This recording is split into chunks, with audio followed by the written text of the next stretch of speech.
नमस्कार मित्रांनो, मी श्वेता. आजच्या मिनी ब्लॉगमध्ये तुमचं खूप मनापासून स्वागत करते. तर मी इकडे मामाच्या गावाला आले आहे. मामाच्या गावाचा उरूस आहे.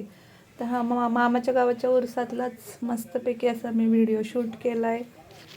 तर इथं खूप छान छान अशा वस्तू आलेल्या आहे. मामाची मुलगी आणि आम्ही स्वरा बहीण आम्ही सगळे फिरायला आलो आहे.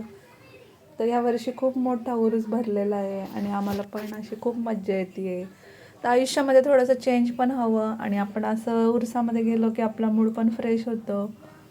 इथे खूप छान छान असे स्टॉल लागलेत. मुलांना खेळण्यासाठी पण मस्त अशी खेळणी वगैरे आहे. आम्ही थोडीफार शॉपिंग पण केली. नेक्स्ट मिनी ब्लॉगमध्ये ते नक्की शेअर करेल. तर आम्ही आता फायनली फिरून फिरून दमलो आहे. जवळजवळ 1.5 तास आम्ही फिरतच होतो आणि आता घरी निघालेलो आहे. तर आता इथे बघा संध्याकाळचे 1 वाजलेत आणि मामाची मुलं भाऊ सगळे जेवण करतात आहे. चॅनलवर पहिल्यांदा आला असेल सबस्क्राईब करायला अजिबात विसरू नका. चला मग भेटूया नेक्स्ट मिनी ब्लॉगमध्ये. तोपर्यंत बाय.